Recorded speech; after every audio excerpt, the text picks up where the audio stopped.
Good morning and welcome to ZSL London Zoo. My name's Billy and welcome to Billy's Day out at the zoo. So we're coming to you live from Penguin Beach, which is the UK's largest penguin pool.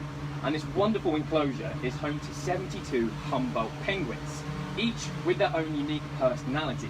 And I'm going to meet some of them in just a second. Now, I feel like this morning I've been transported to South America, to the coastal beaches of Chile and Peru. And this amazing enclosure really does replicate the wild habitats of these Humboldt penguins. Now in the wild, these penguins will eat crustaceans and small fish, which they will use hunting through the water, reaching speeds of 30 miles an hour, going through the water like little torpedoes. Now, I'm met by head penguin keeper Evie today, who's got, I think this is Greyjoy the penguin, is it not? Hi Billy, nice to meet you. Yes, let me introduce to Greyjoy. He is one of our hand-reared ones, so he's a very friendly, as you can see. He's super friendly, so because he has been hand-reared, yes. And at the minute he's beginning to look, forgive me for saying this, but he's looking a little bit shabby around the edges, isn't he?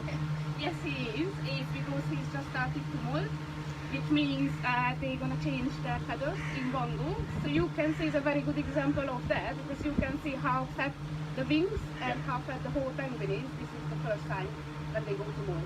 And how long roughly will it take for Greyjoy to molt all of his feathers and get his new lot through? The whole process is about 2-3 weeks. It's a little bit individual thing. Yeah. Lovely. And I can see that some of the penguins here, well, they all have little unique little armbands. Now, is this just to make the game of Penguin Who's Who that little bit easier?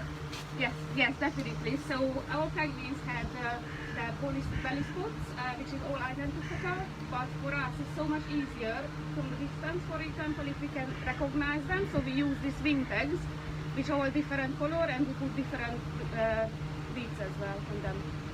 Lovely. It's not a fish, it's a microphone. Sorry, buddy. So, I'm sure you're not allowed to, but do you have a favourite penguin? Well, I would say this guy next to us. Just going to put my hand there for a second. And I'm glad he grabbed my hand. Yeah, you might want to. So he's a very cheeky boy, but he's also lovely. Penguins, they choose their people as well. So they have favourite keepers as well. I don't think I'm his favourite at the minute, because he just chomped on my hand a little bit, which is all good. Is there a stubborn penguin? Is there a grumpy penguin? Well, I would say Charlie. He's always up to no good, and he likes to bite the presenters as well when they do their talks. I think he's the cheekiest.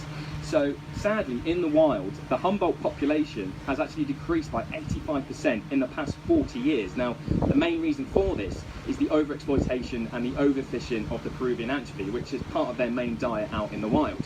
And what's quite mad is that only 2% of the catch is actually consumed by people, and the rest goes to feed domestic pigs and livestock.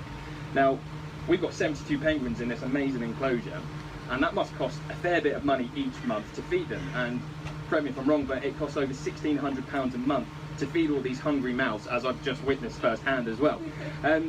Why is it so important that people, particularly now with everything that's going on, support the zoo and help look after these animals? It's very important. You can support us even just simply coming to the zoo, and you can see our lovely penguins and help us to feed them and keep the zoo going.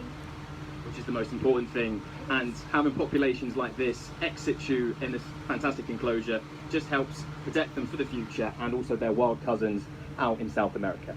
Thank you very much, Evie. Thank you, Billy. And so that's the first live of the day. Tune back in an hour, where I'll be going to meet some of the other water-loving critters of London Zoo.